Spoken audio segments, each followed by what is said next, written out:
Hey guys, what's going on? We're here in Washington Square Park and we're gonna go record some Jurassic stuff. Woo! With Caleb. Caleb's here. What's going on, dude? What's up? We're gonna record a new segment for the podcast, so hope you guys like it. Follow along with our little journey here to record and produce this show. See you later. All right, so we are gonna be setting up in a booth here. Caleb got us a space for the afternoon, so we're going to be setting up the podcast and here today, recording our new segment that is focusing on music, the music of Jurassic Park. So stay tuned. Maybe we'll film a little bit while we're in here.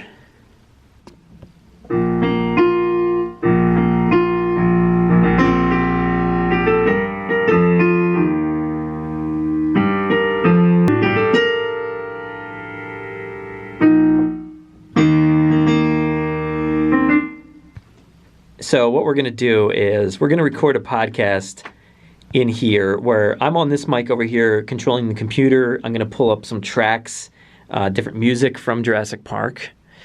You can see over here, I'm just pulling it straight from iTunes, but we got some different tracks there. And Caleb is over here playing some beautiful stuff on the piano. He's recording some tracks on there. It's so good. So I think you guys are going to like this, what we got planned.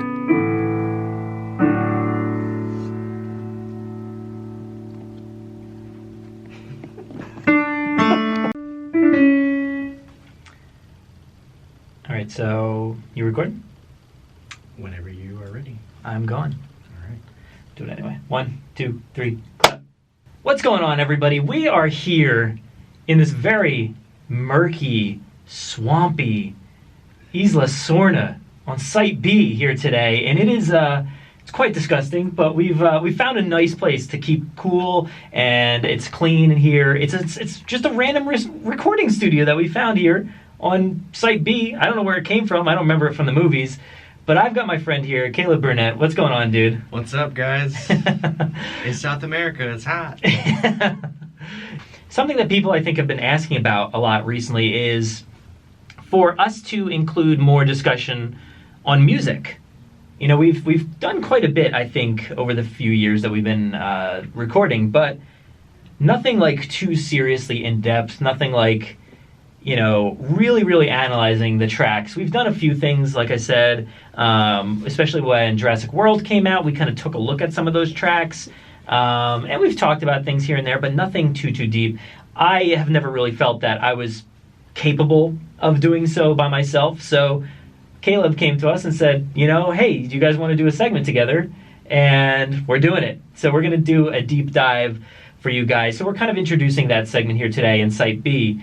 And you were pretty young, I guess, when this movie came out, right? The first one. So I wasn't born. Oh, you were pretty young. I was a mere thought in my parents' minds. I saw the film for the first time when I was very young. Okay, yeah. And it definitely scared me. Well, I think that's awesome that, like, I mean, it's nothing new. I mean, a lot of my favorite movies are ones from before I was born. Right. Whether it's Indiana Jones or Star Wars or even one of my favorites, Back to the Future. Like, it came out a few months before I was born. Right. And it's just, all these movies, like, are my timeless movies as well as Jurassic Park.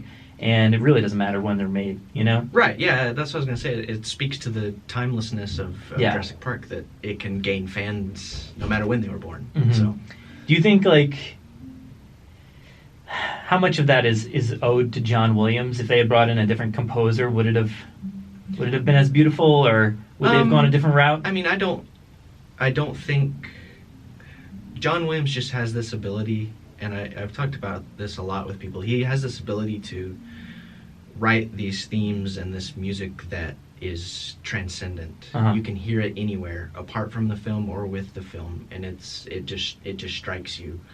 So I think if they would have brought someone else in,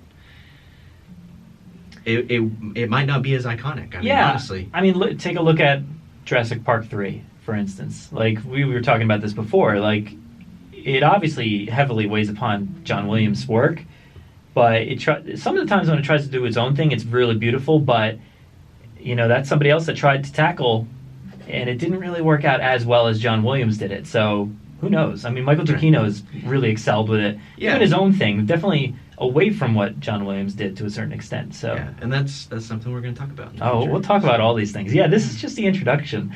So we just recorded kind of the introduction to a new segment for you guys for the podcast, and I think it went pretty well, man. It went fantastic. We discovered new things about the music we hadn't thought of before, so it was great. Yeah, like to like wander down a road musically that we just didn't expect to. I think that was pretty fun. Learn a lot about him and the music itself, and this is only the beginning. So there's gonna be a lot of cool stuff coming. So we basically introduced a segment called Dino Score, the music of the Jurassic Park franchise. So it's going to be us just discussing the music, movie by movie and theme by theme and all kinds of different stuff. So he's a master at all this. So I just kind of followed along. I try, so it's, yeah.